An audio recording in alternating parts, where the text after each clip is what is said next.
Hola, ¿qué tal? Qué bueno volverle a saludar Cuadrando la Caja, una propuesta televisiva para debatir, cuestionar y llegar a consensos desde el socialismo cubano.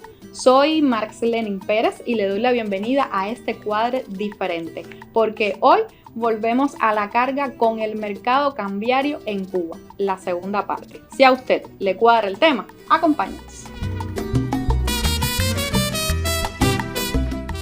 Y para conversar sobre mercado cambiario en Cuba, la segunda parte, como ya les anuncié, le doy la bienvenida al estudio al doctor en ciencias, Ayuban Gutiérrez, profesor de Economía de la Universidad de La Habana y vicepresidente primero de la ANEC. Bienvenido, Ayuban. Gracias por la invitación. Con nosotros el ingeniero Carlos Miguel Pérez, presidente de Dofleini y diputado a la Asamblea Nacional del Poder Popular. Bienvenido. Con nosotros también el licenciado Jean Pedro Carbonell, quien es director de políticas macroeconómicas del Banco Central de Cuba y también diputado a la Asamblea Nacional del Poder Popular. Bienvenido. Gracias por la invitación. Se suma a nuestro panel un cuarto invitado y es por primera vez también que viene a nuestro programa, pero su presencia está más que justificada. Me refiero al coronel Marcos Rodríguez, quien es el segundo jefe del órgano especializado de enfrentamiento a delitos económicos de la DTI. Bienvenido. Un placer estar acá con ustedes. A ustedes cuatro, las gracias por aceptar volver al programa para conversar sobre mercado cambiario. ¿Estamos listos para el debate? Listo. Bueno, pues si usted vio nuestro programa anterior, recordará que hacia los minutos finales justamente Carlos Miguel hablaba de que hay un comportamiento mafioso y que hay grupos detrás de este mercado cambiario ilegal que se comportan de forma mafiosa y justamente queríamos comenzar nuestro programa por ahí. Coronel, sí, ¿se comportan de forma mafiosa o son grupos mafiosos? ¿Cómo podemos asimilar esto en nuestro país? Bueno, el término mafia o mafioso siempre lleva consigo un grupo de comportamientos, conductas desde el punto de vista violento y también corruptas que no tienen una presencia en el escenario delictivo cubano.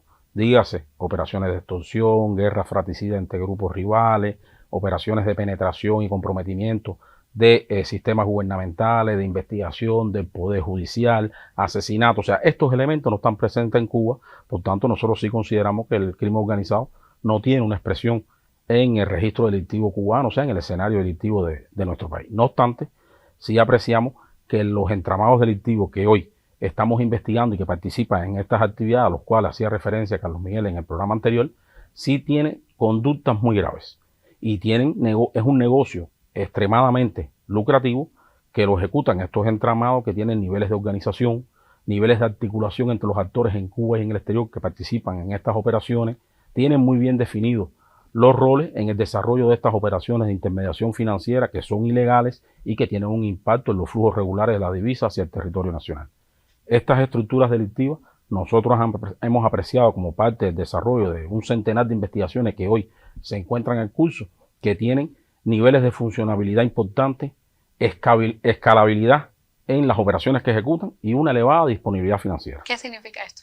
¿Cómo podemos entenderlo mejor para los que no somos especialistas en que a medida que van desarrollando sus operaciones van incrementando los volúmenes disponibles de dinero en función de su ampliación. Por tanto, escalan desde niveles básicos a niveles medios a niveles altos. Y las afectaciones, esa misma escalabilidad también están en correspondencia con los niveles de afectación que generan en la principal víctima de estos fenómenos, que es el tema del secuestro de las remesas internacionales que tenemos de las familiares que ingresan hacia el territorio nacional. Carlos, tú que fuiste quien provocó de cierta manera, ¿no? Que también nos motivamos a invitar a un especialista del MININ para hablar de este tema. ¿Qué tú crees? ¿Cómo lo ves? Una vez que Marcos nos ha propiciado los elementos técnicos, ¿no? Bueno, ciertamente en la explicación nos queda claro que no es el concepto exacto de mafia, pero nos queda claro también que son grupos delictivos bien organizados y que tienen bastante dinero para poder manipular el mercado cambiario cubano y tienen mecanismos, al menos como yo lo veo en la experiencia que he tenido, en el que cada vez que nuestros órganos detectan uno, siempre aparece otro. De alguna manera están siendo apoyados por todo este entramado peligroso y nosotros tenemos que buscar la manera de cortar eso de raíz. Bueno, se trabaja. Sí, por supuesto. Estos tipos de delitos generalmente tienen ciclos de reproducción, que es esa aparición de nuevos elementos que muchas veces están como parte de algunos roles contra los cuales no se actúan como parte de las acciones que se ejecutan y por tanto escalan nuevamente, retoman esas operaciones y vuelven a escalar y aparecen. Por tanto, no solo como parte para buscar una efectividad en contrarrestar estos efectos nocivos y el desarrollo de estos tipos de operaciones ilícitas que están afectando el territorio nacional, no todo tiene que ser el enfrentamiento. Por eso también se requieren otras medidas complementarias desde el punto de vista gubernamental, desde el punto de vista institucional, que mitiguen las condiciones o eliminen las condiciones que favorecen la ocurrencia de estas operaciones. O sea, no solo es el enfrentamiento, aun cuando por la organicidad, por los niveles de disponibilidad financiera y por el impacto nocivo que tiene en la economía cubana, las investigaciones que se desarrollan deben llevar un rigor extremo para poder tener una respuesta que sea realmente efectiva y logre contrarrestar esas afectaciones. Ahora que estamos hablando de un grupo de personas que se dedican, inescrupulosamente, por supuesto, a lo que veíamos en el programa anterior, a especular, a tener comportamientos en su mayoría ilegales, pero ¿qué impacto podemos decir que tienen justamente para nuestra economía esos grupos delictivos, estos grupos que Carlos le llamaba de comportamiento mafioso en el programa anterior? ¿Qué podemos hablar en cuanto a los impactos que tienen ellos? Bueno, como veníamos diciendo incluso en el anterior programa, esto trae un grupo de impactos negativos, ¿no?, al propio funcionamiento de la economía. Es decir, tener que acudir a un espacio que es ilegal, que es informal, que está lleno de numerosos riesgos, donde no hay una protección al consumidor, donde además se establecen referencias a partir de mecanismos que no son totalmente transparentes ni son totalmente serios, por parte de plataformas que no tienen ningún tipo de compromiso con las regulaciones del país, están fuera de esa responsabilidad. Realmente es muy dañino, ¿no?, para la economía. Como bien se decía, parte de todos estos comportamientos que proliferan, ¿no?, comportamientos delictivos, parten también por el hecho de que hay una ausencia, ¿no?, de un mercado cambiario oficial que realmente funcione adecuadamente y pueda brindar el espacio legal y seguro, confiable, creíble para poder hacer las operaciones cambiarias, tanto de personas naturales como de empresas, ¿no?, privadas. Y realmente yo creo que a eso es a lo que está abocado el gobierno, está puesto así en el programa de gobierno y está en mandato también al Banco Central de Cuba y al sistema financiero de construir ese espacio legal y seguro y recuperar ese rol de intermediación que deben tener las instituciones financieras en las operaciones de cambio entre moneda nacional y monedas extranjeras. Ahí vamos en nuestra segunda parte del programa a profundizar un poco más en esto que ya tú nos vienes adelantando, pero antes de concluir esta parte yo quisiera también saber quiénes son las víctimas, las principales víctimas de estos grupos delictivos ilegales. Bueno, hay que partir de cómo es que funcionan estas estructuras. O sea, hay elementos, no solo inciden en el funcionamiento de estas estructuras, la tasa sobrevalorada que tiene un elemento de incremento del costo de las mismas, sino también, como decía también Carlos Miguel en el programa anterior, existen el cobro de comisiones por las personas que desde el exterior actúan y son los denominados financistas de las operaciones de comercio exterior que realizan algunos actores privados en el territorio nacional, que retienen la remesa, que es lo que constituye la fuente de liquidez para poder solventar posteriormente estas operaciones comerciales. Por tanto, toda esa sobrevaloración, todos esos costos relacionados a las comisiones que se cobran, va a mecanismos de formación de precios y a un encarecimiento de los productos, los bienes y servicios que ofertan los actores. Por tanto, la principal víctima que es nosotros, la población. Los que constituyen la población constituyen la principal víctima. Hay otros efectos nocivos, afecta a los flujos regulares de las remesas del territorio nacional, su secuestro, que constituye y está en correspondencia con la pretensión pública del gobierno de los Estados Unidos en la guerra visceral económica que se nos hace de tratar de evitar que llegue o transite por vía formal y por el Estado cubano la remesa de los familiares de la comunidad cubana que está en el exterior. Y un tercer elemento que a nosotros también nos llama la atención, pudieran ser también como víctimas los propios usuarios que participan de forma ocasional en estos grupos informales en redes sociales de intercambio de divisas. Así, entre ellos mismos. Claro, porque en esos grupos hay elementos que indican que participan especuladores que de una u otra forma están coordinados o subordinados con miembros operadores de la plataforma como tal, o sea, del toque, que saben y tienen información privilegiada para poder actuar en esos grupos. Por tanto, una víctima también es quien acceda a esos grupos. Entre ellos mismos se traicionan. Entre ellos mismos, por supuesto, porque hay quien, para maximizar sus ganancias, conoce y aprovecha esa información privilegiada de que vamos a la alza o vamos a la baja como parte del elemento de manipulación que se conoce y se ha demostrado que existe por parte de esta plataforma en cuanto a la tasa referencial. Sí, hay un. Y yo creo también que además, específicamente ayer en el otro programa, Carlos Miguel mencionaba que el tema del sector privado. Es decir, el sector privado también, esa inestabilidad que se da muchas veces, es decir, cuando uno ve las líneas de evolución del tipo de cambio, ve que hay momentos en que sube, baja, sube, baja. Eso es un momento propicio para lo que dice el coronel de la especulación. Ese momento en que hay en cortos periodos de tiempo, momento en que baja y sube mucho, ahí es donde los especuladores pueden obtener. Y lo susceptible que es de las expectativas, ¿no? Que exactamente. Ahora, eso perjudica sobre todo a las personas que más acuden y más necesitan de ese mercado cambiario, que hoy hasta que no, como decía Jan, hasta que no haya el mercado cambiario oficial son las MIPYMES privadas que acceden a este mercado, que los obliga a veces a tomar estrategias, ¿no?, en contra de lo que ellos mismos quieren. Carlos Miguel, por ejemplo, explicaba la semana pasada que a veces tienen que sobrevaluar su precio para protegerse en el tiempo ante esta variabilidad que hay en ocasiones del tipo de cambio. Y solo agregar una cosa, porque el coronel decía una cosa que a mí me pareció importantísima. Es verdad que ahora no tienen una tipicidad, vamos a decir, de mafias, ¿no? Por la explicación que usted daba, que a veces uno no lo piensa, pero usted tiene conocimiento técnico. Pero donde se mueve mucho dinero, siempre que se crean las condiciones para que se escale a temas de violencia, etc. Digo yo, entre la gente que participa de eso. A lo mejor ahora no se ha dado, pero como usted mencionaba que son mercados que son personas que mueven grandes cantidades de dinero, eso puede llevar a que haya también una escalada entre ellos, ¿no?, de enfrentamiento, porque ahí se establece también una competencia. Y de ahí la importancia del trabajo de los órganos al que usted pertenece, ¿no?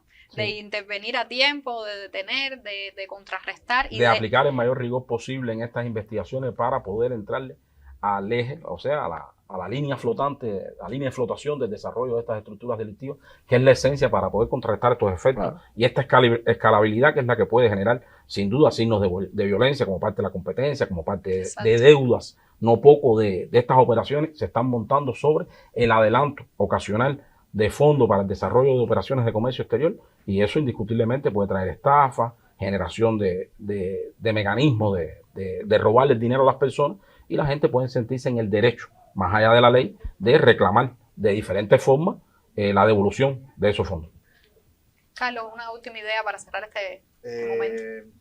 En estos días las redes han estado muy efervescentes y la gente está planteando cosas como el toque no es el causante del alto precio del dólar.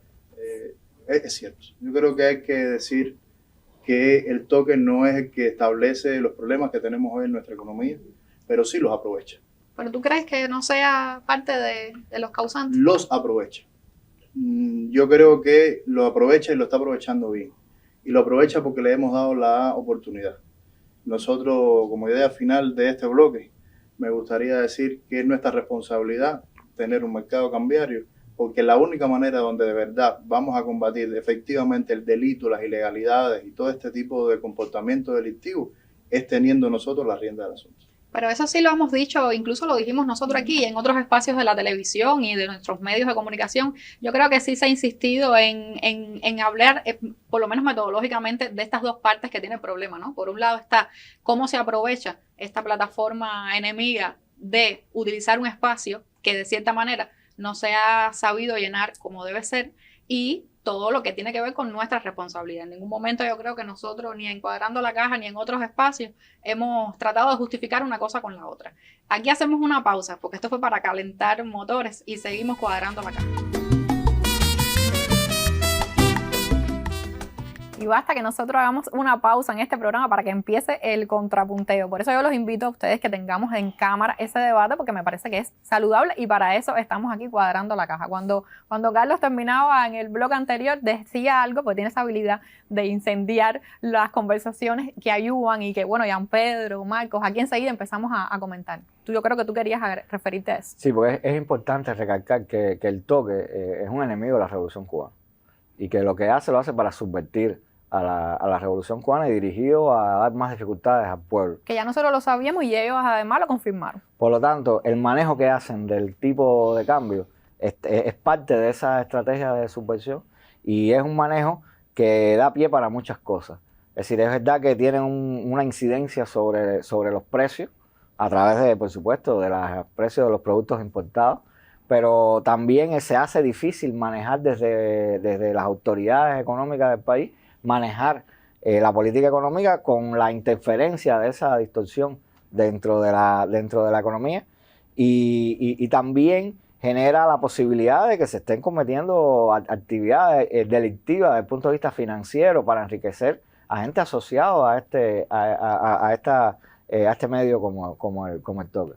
A ver, Jean Pedro, fuera de cámara ponía un ejemplo, ¿no? Que era como echarle combustible a un incendio que ya existe, ¿no? Es verdad que el incendio tiene muchas causas, pero es verdad que se le echa gasolina, el toque ayuda a que ese incendio coja fuerza y tenga efectos más destructores en la economía cubana. Que el toque no es solamente el que manipula la tasa de cambio y que la sabe manipular siempre al alza, ¿no? Es más que eso, es varios grupos, aunque no es el programa para eso, pero bueno, no está de más siempre poner la pauta de que no es solamente mercado cambiario, se dedica a la subversión en toda su magnitud.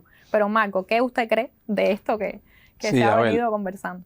Yo coincido en principio con el elemento asociado y como se destacaba en la denuncia realizada el pasado martes en el programa Razones de Cuba, la toma de una muestra que es totalmente ilegítima y poco representativa del mercado informal o ilegal de divisas en el territorio nacional a partir de la toma de un grupo de datos imprecisos, de datos incompletos, poco verificables.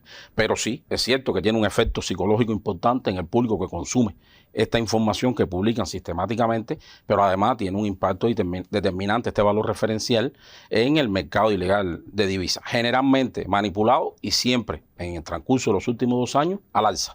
O sea, es la característica fundamental y ese posicionamiento, esa tasa referencial está teniendo un impacto en la política monetaria del país y de una forma u otra obstruye, dificulta el accionar de la autoridad monetaria cubana, que en este caso es el Banco Central de Cuba. Todos estos elementos que se expusieron en el programa de Razones de Cuba han sido validados con una investigación, con un alto componente técnico-tecnológico que va a tener un alcance forense. O sea, todos estos elementos van a ser constitutivos de prueba como parte de procesos penales en curso contra los operadores de la plataforma que tienen esta intención de manipulación de la tasa y los que de una u otra forma se benefician o la utilizan en función de sus actividades ilícitas. O sea, tanta responsabilidad tiene el que participe en las operaciones de intercambio en los grupos como el que crea y gestiona los espacios en las redes digitales, en las redes sociales fundamentalmente, para este mecanismo de concertación e intercambio. Por tanto, hay una responsabilidad compartida entre el que intercambia, que tiene delitos que comete, pero también hay que crear los espacios en función de esta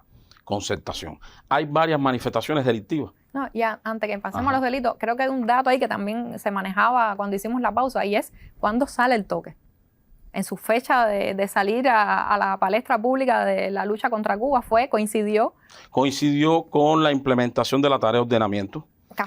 Casualmente se radicalizaron en su comportamiento poco ético e irresponsable porque se estaban visibilizando los efectos nocivos de su funcionamiento y no se desentendieron, al contrario, se radicalizaron fundamentalmente cuando también el expresidente de los Estados Unidos, Joe Biden, crea el grupo de trabajo para las remesas relacionadas con Cuba, dirigidas esencialmente a privar al Estado cubano de esos flujos de divisas que venían hacia el territorio nacional. Por eso yo me cuestionaba ahorita, por eso yo te decía, pero no será, yo me cuestionaba porque sé que la magnitud que tiene, el alcance que tiene, no se centra solamente en afectar la tasa de cambio, aunque es su tarea principal, ¿no? Pero bueno, hay delitos. Sí, cómo no. ¿Cuáles son esos delitos? Bueno, hay un grupo de manifestaciones delictivas que están gravitando en el accionar y las conductas que hemos calificado como graves, que cometen no pocas de las personas que participan en estas actividades. Tenemos, por ejemplo, el tráfico ilegal de moneda nacional, divisas, metales y piedras preciosas. Tenemos la actividad económica ilícita por la sistematización de estas operaciones de intermediación financiera sin la licencia que da el Banco Central de Cuba para eso. Tenemos la evasión fiscal. No pocas las operaciones que se realizan desde el punto de vista económico que toman como referencia esta tasa referencial del mercado ilegal se constituyen en operaciones opacas fiscalmente, por tanto también contribuye a esa evasión fiscal. La especulación y el acaparamiento a partir del manejo de la divisa y de posibles operaciones de intercambio aprovechando información privilegiada en estos grupos y también el tema del lavado de activos, que es un delito más complejo, que tiene también una presencia a partir de la inserción en estas operaciones de fondos de origen ilícito que se traten de legitimizar como parte de estas operaciones que se realizan utilizando la tasa referencial del toque y todos los procesos estos que hemos hablado de compensación monetaria. Además de que están presentes algunas agravantes del Código Penal, como asociarse en función de estas actividades o actuar en grupos organizados en función de estos temas. O sea, son elementos de gravedad que pueden ser atraídos como parte de los procesos penales y buscar una sanción superior a las personas que están involucradas o imputadas en los procesos. Y también hay manipulación. Dentro de este grupo de delitos que estamos hablando está la manipulación. Cuando hablamos de delitos, hay que tener en cuenta que eso no es reciente. O sea, en el año 2025, por ejemplo, se han dado inicio en Cuba más de 70 procesos penales con un grupo importante de personas imputadas asociadas a los delitos que yo manejaba inicialmente, con ocupaciones millonarias de más de 150 millones de CUP, $250,000. O sea, hay operaciones que son relevantes en el actual y en el impacto nocivo que están teniendo estas estructuras delictivas a partir del uso también de esta tasa referencial manipulada, como se ha denunciado sistemáticamente. Y tú te has vuelto una especie de investigador también, sí, porque, por cuenta propia en estos temas. No, yo nunca había profundizado en el toque, en su metodología, en cómo trabajan. Y por supuesto, a partir del programa anterior me empezó a llamar mucho la atención. Ellos tienen un API, es decir, un lugar donde usted puede consultar los mensajes que ellos supuestamente procesan para formar esta tasa. Son alrededor de 400 mensajes al día. 400 mensajes es un número tan pequeño que no representa una muestra significativa de ese mercado cambiario informal que hay en el país. Entonces me puse a buscar un poquitico más y alrededor de más de 40 y pico de grupos de Telegram y empecé a hacer un análisis con las herramientas que hay para eso especializadas. Y yo tengo aquí, por ejemplo, un resumen. Ahí mismo lo tienes. Aquí mismo lo tengo, lo podemos ver, que habla de que hay, sobre todo en momentos de baja, personas que aparecen de momento en estos grupos, que normalmente no están. Vas a ver los análisis donde publican el mismo mensaje más de 800 veces. La misma persona, no es un La solo. misma persona. Entonces, hizo un ranking. En diferentes grupos. En diferentes grupos. Hizo un ranking de 15 de los que más publican. Tengo uno que tiene 1416, otro tiene más de 800 publicaciones. Todos estos comportamientos no son de personas que están haciendo una actividad legítima de compra y venta de divisas. Estos son personas que se están dedicando a manipular estos grupos o fuentes de información que utiliza el toque. Pero además no la manipulan ni bien, porque dicen que la cogen, pero no la cogen. Dicen que usan unos grupos y usan otros. Y además, aparentemente, por lo menos en los grupos que ellos declaran que están cogiendo mensajes, yo no vi los mensajes en el API que dice ellos en su fuente que estaban buscando. Es decir, ahí hay un grupo de cuestiones que a mí me parece que hay algún tipo de ingeniería en la que ellos están jugando con los datos para que le dé los números que ellos quieren. Esa es la verdad.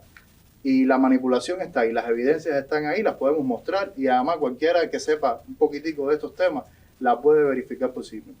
Bueno, yo creo que no las mostramos todavía, ¿no? No, pero bueno, si hay elementos que están también demostrados como parte de la investigación de la que me hacía, la que la que yo hacía referencia. O sea, hay un grupo importante de mensajes que son inválidos, que cuando usted lo indexa y lo busca en la plataforma de origen, o sea, lo saca de su propio sitio y lo buscan, no existen, pueden tener más de 6 meses, o te redirigen al propio sitio. O sea, por tanto, ¿dónde está la transparencia? Pero además, hay estudios ya que tenemos certificados de que se dejan de tomar como referencia miles de mensajes, que a veces alcanzan hasta el 70% de los mensajes que pueden ser captados como parte de eso. Bueno, ¿y por qué nada más coge el 30%? ¿Qué criterio de selección tengo para coger ese 30%? Que además muchas veces no son de los grupos que yo declaro a los que accedo, sino que son otros que no transparento en el sitio. ¿Por qué a veces hay mensajes repetidos, usuarios repetidos, cuando existe esa disponibilidad de mensajes?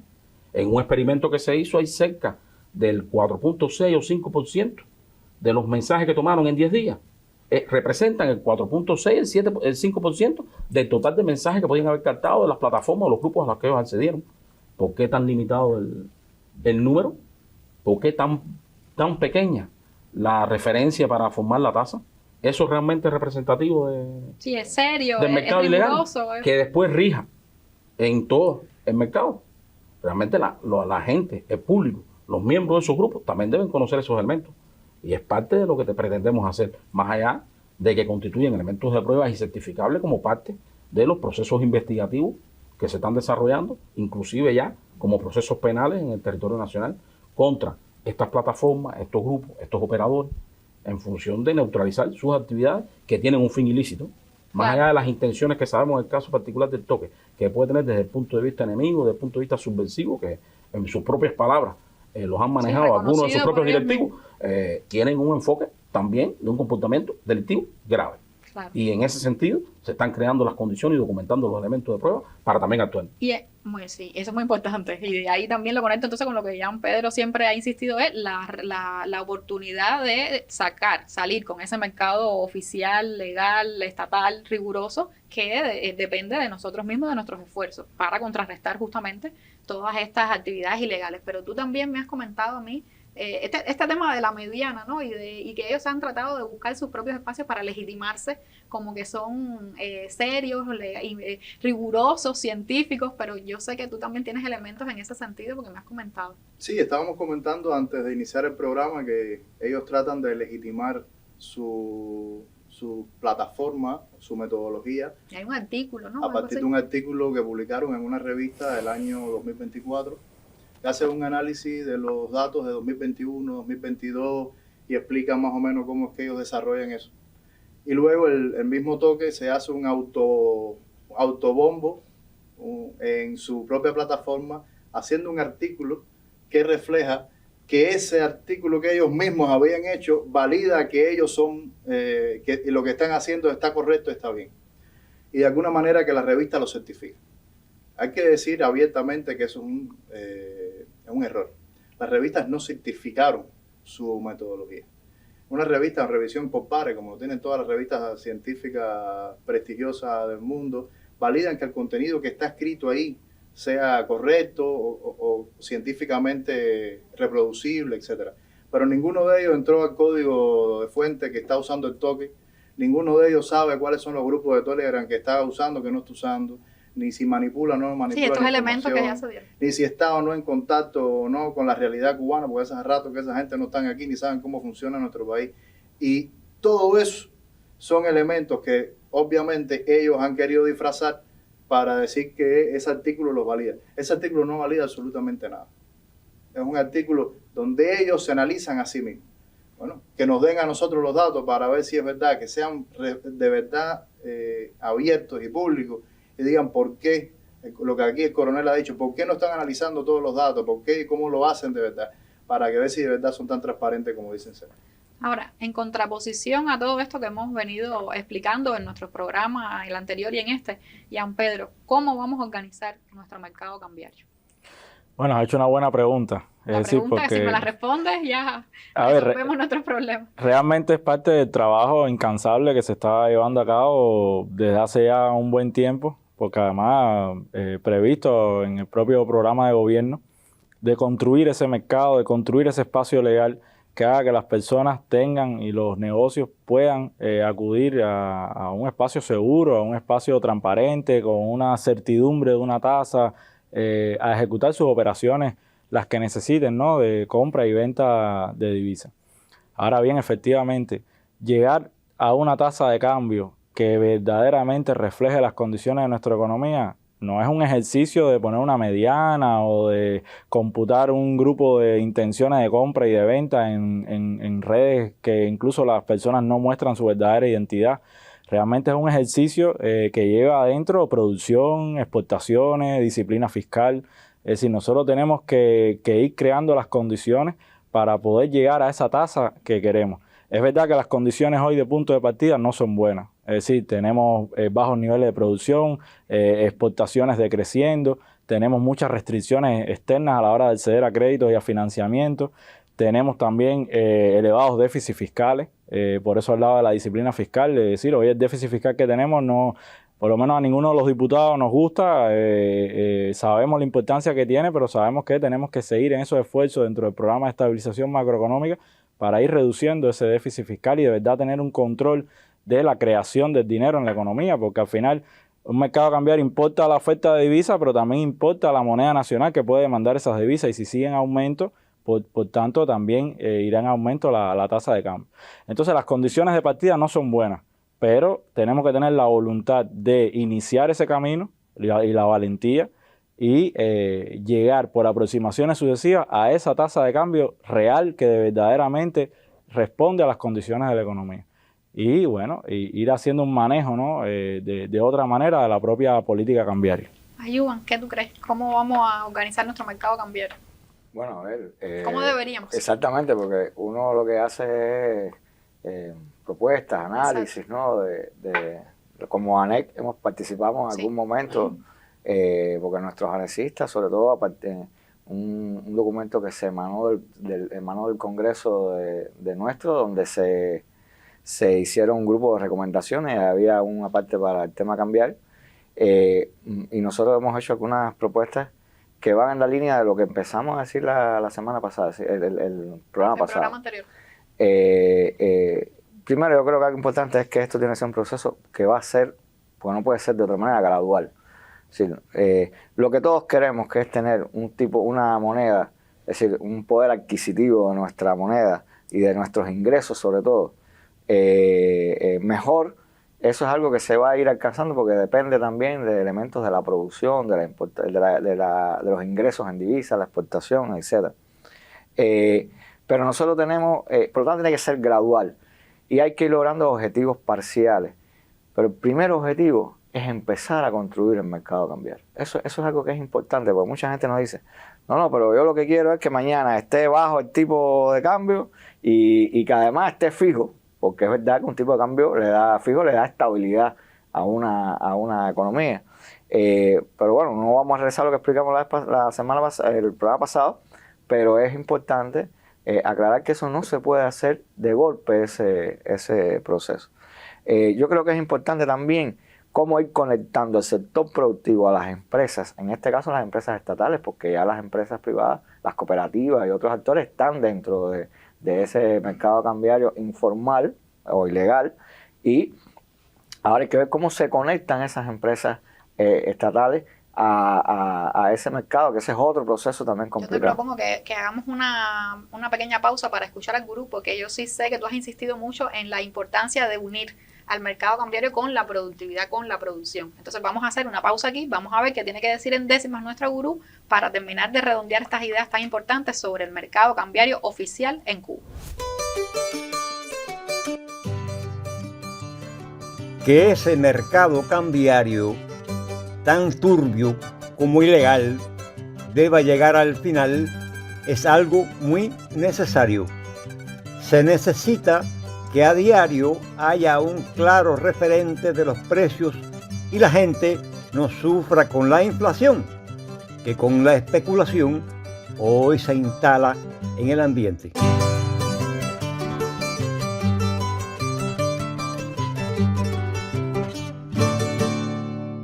Y bueno, siguiendo la pista del gurú de la necesidad de nuestro mercado oficial, y yo quiero que tú nos des más elementos sobre cómo se da esa relación, cómo se debe dar esa relación para un mercado cambiario oficial y robusto con la necesaria productividad que tiene que haber en el país.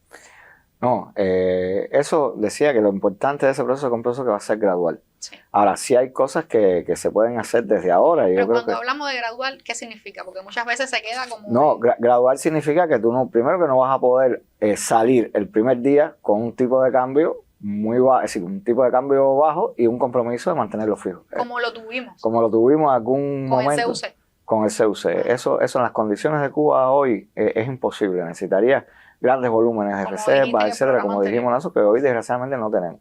Eso se soluciona en parte, no deja de tener, siempre decimos, riesgo con un tipo de cambio flotante, ¿no? O administrado, como normalmente nosotros le decimos. Ahora, nos quedamos hablando del tema de la producción, pero yo creo que eso es algo que al pueblo le interesa mucho, ¿no? El problema de la producción no se resuelve solo con el mercado cambiario, porque también se han tomado un grupo de medidas que tiene que ver con los mecanismos de asignación de divisas, que muchos han orientado también a las exportaciones, a los exportadores, porque eso es una fuente importante de las divisas que necesita el país. Y además a buscar manera de cómo se conecta el exportador con la cadena de producción y se derrama esa divisa. Porque al final Cuba, como decíamos, una economía pequeña, abierta, necesita mucho de ese sector externo. Y algo que nosotros usamos mucho en la economía, que es cebar la bomba. Es decir, nosotros necesitamos un financiamiento para cebar esa bomba, que es la primera chispita para que eche andar en modo. Desgraciadamente no la podemos obtener de las fuentes tradicionales a través de financiamiento externo, etcétera, por las razones que hemos hablado anteriormente, pero una manera que tiene es impulsando el sector exportador y que el sector exportador genere mucho más divisas de lo que ahora tiene, con medidas económicas que de verdad propicie ese crecimiento rápido de ese sector. El sector exportador entonces es clave para nuestro mercado. Es clave. Si nosotros analizamos la economía cubana y vemos vamos a decir, sus 4 fuentes principales de divisas, ahí están las exportaciones, está por supuesto el crédito internacional que puedas captar, están las remesas y está también la inversión extranjera. Recientemente se hicieron anuncios respecto a la flexibilización de medidas que tienen que ver con la inversión extranjera, que abarca un número de temáticas. Pero realmente, comparando todas esas fuentes, la fuente principal de captación de divisas y de ingreso en divisas en nuestro país, que además es la fuente que sustenta nuestros gastos de energía, nuestros gastos de alimentación, sociales, de medicamentos, etcétera, aunque se ha ido reduciendo, aunque ese pastel se ha ido encogiendo, son realmente los exportadores, que son eminentemente empresas también estatales. Entonces, en cualquier diseño que sea el mercado cambiario, tiene que estar presente los exportadores y está presente en el diseño actual que se va a implementar. Por 2 razones. Una, porque los exportadores con esa capacidad de generar divisas son una fuente importante de oferta de divisas al mercado. Y por otro lado, porque hoy la tasa, por ejemplo, de 24 que enfrentan muchos de los exportadores, hoy les limita esa capacidad de generar divisas. Entonces hay un objetivo doble: aliviar la carga de ese tipo de cambio que lastra la actividad exportadora y que a veces hasta desincentiva a exportar. Exacto. Muchas veces dicen, ¿exportar para qué? Por $1 me van a dar 24 pesos. Mejor me dedico a otras cosas, ¿no? Es volver a reorientar los incentivos hacia esa generación de divisas, que al final es lo que va a ir agrandando ese pastel, que nos permitirá ir mejorando los niveles de disponibilidad de divisas para garantizar muchos de los servicios básicos y muchas de las necesidades críticas del país que hoy sabemos que no se están logrando satisfacer completamente. Y yo creo que es un elemento importante en el diseño de este empezar, ¿no?, que tenemos que realizar, de ir construyendo este mercado cambiario siempre con el objetivo estratégico de llegar a una tasa única, que esa tasa única permita realmente que todos los actores de la economía operen en igualdad de condiciones. Ese es el objetivo estratégico, pero tenemos que ir por etapas, a pasos, ¿no? Hacer, como ya decíamos en el anterior programa, hacer una unificación así de golpe sería hasta irresponsable, pero sí hay que empezar hoy para poder llegar a ese lugar al que queremos llegar mañana. Tú eres exportador, tu empresa. Mi empresa exporta. ¿Cómo ves esta posibilidad? Yo creo que el mercado cambiario va a ser un incentivo para exportar. A partir de que hoy el dólar es a 120, cuando cambiamos el 20% que corresponde como parte del esquema general para el sector no estatal, nos quedamos con menos dinero de lo que representaría si hubiera un mercado con tasas flotantes, digamos, más cercano a lo que hoy conocemos como mercado informal. Y sin duda eso va a incrementar las exportaciones de todo el mundo. Vamos a ver un incremento. Ese incremento de las exportaciones va a influir también en este mercado cambiario. Pero quiero ejemplificar una cosa que él acaba de decir que yo creo que es vital. Visité una empresa, creo que fue ayer o antier, y la empresa me decía, nosotros tenemos un esquema aprobado en el que estamos exportando y nos quedamos con el 80% de la divisa. Pero como nos la toman a 1 por 24, a mí me conviene participar en ese mercado cambiario. Por lo tanto, y yo le pregunté, y ven acá, ¿y cuánto tú estás dispuesto a poner en ese mercado cambiario? Y dice, ahora mismo tengo $5 millones para cambiarlo a 400 o lo que sea, a 300 o lo que se vaya a poner, y yo poder con eso pagar las utilidades, pagarle más a mis trabajadores e incentivarlo, porque es cierto que el 1 por 24 a veces lleva a las empresas a pérdida en estos esquemas que hay. Y en lo que el país avanza en esa transformación gradual hacia la unificación monetaria, yo creo que la idea de que la empresa estatal y el resto del sistema empresarial, como los exportadores, podamos aportar ahí, a nosotros nos hace falta moneda nacional. Somos una empresa que mayormente exporta. Por lo tanto, necesitamos moneda nacional para pagar impuestos, etc. Y por lo tanto, yo tengo que acudir ahí de alguna manera para poder tener esa moneda nacional. Y yo creo que nosotros vamos a participar de ese mercado. Y eso es una fortaleza muy grande que hoy no existe en el país. Por lo tanto, le va a dar una fuente de ingresos que debería apoyar a que tengamos una tasa mejor. Y cuando la tengamos funcionando, veremos si eso es cierto o no. De todas maneras, yo quiero puntualizar que he mencionado las fuentes de ingresos. Yo creo que las fuentes de ingresos que no podemos quitarle el ojo, es el tema de la remesa. Es una de las fuentes de ingresos más importantes. Cuba llegó a recibir más de 3.000 millones de dólares, que hoy, ¿qué son? Bueno, la forma de gestión no estatal, en lo que va de año, han importado 1.800 millones. Probablemente terminemos con más de 2.000 millones de dólares importados al país por la forma de gestión estatal. Cuando nosotros hagamos el diseño de ese mercado, hay que tener en cuenta ese sector no estatal. Pero lo tenemos que tener en cuenta de una manera distinta, porque que vaya a una cadena a hacer cola no es lo que estamos esperando nosotros como empresarios. Nosotros tenemos que buscar formas de bancarizar esos procesos, de hacerlo mucho más eficiente, de hacerlo desde la tecnología y que las operaciones que hagamos se puedan hacer digitales sin que haya que estar emitiendo un papel o una carta. Eso es lo que esperamos nosotros como empresarios, de que se nos respeten esas divisas. Lo otro que yo esperaría de un mercado cambiario es que cuando el Estado capture esa divisa, no la use para otra cosa que no sea para volverla a vender. Yo creo que eso es una regla de oro para garantizar un mercado cambiario. Si nosotros agarramos esa divisa y la ponemos en función de las necesidades que sí tiene nuestro pueblo, entonces ese mercado cambiario nunca va a funcionar. ¿Qué dice la economía? Te interrumpo rápidamente. ¿Qué dice la economía de eso? Sí. De hecho, eso es vital porque fue una de las cosas que no ayudó en el año 22. Es decir, los mercados cambiarios, incluso Cuba tuvo una experiencia de sí usarlo como fuente de financiamiento. Pero eso es de lo que queda después que ya tú garantizaste tu objetivo cambiario. No puede ser antes, ¿no? Es decir, y eso, lo que dice Carlos es fundamental. Es decir, si no conviertes al mercado en un mercado regresivo, un mercado que lejos de aumentar la oferta y por lo tanto presionar a la baja o a la evaluación de la moneda, lo que hace es lo contrario. Estás legitimado por la academia, por la ciencia, por la teoría.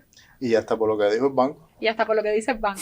No quería cortar el impulso que tenías, pero sí quería contrastarlo con qué otras expectativas entonces tenemos para estos primeros pasos que hay que dar en el mercado cambiario.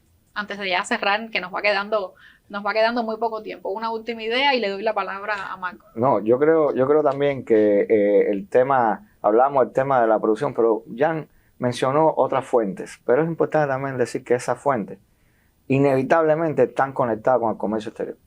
Porque, por ejemplo, nosotros recibimos crédito, pero el crédito no puede tiene que ir prioritariamente a un lugar donde genere primeramente divisas y en un segundo lugar donde genere insumos para esa cadena de producción.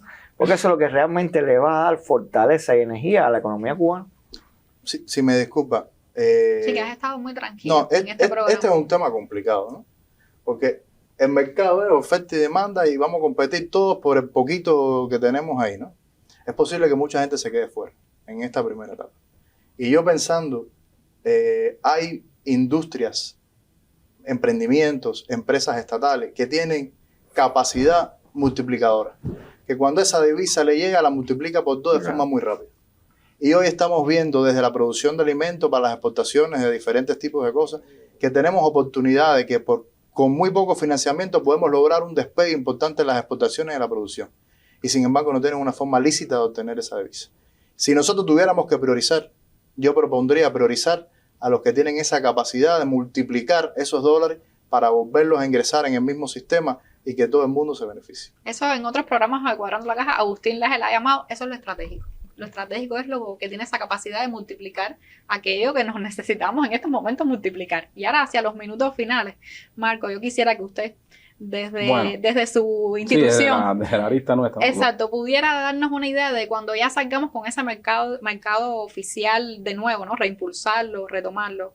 ¿Qué hay que hacer? ¿Qué hay que los desde el punto de vista? Los órganos del Ministerio del Interior que tienen el encargo estatal de proteger la economía, que no solo es la Dirección Técnica de Investigación, seguirán asegurando todas las decisiones que adopte el Estado en función de reimpulsar la economía.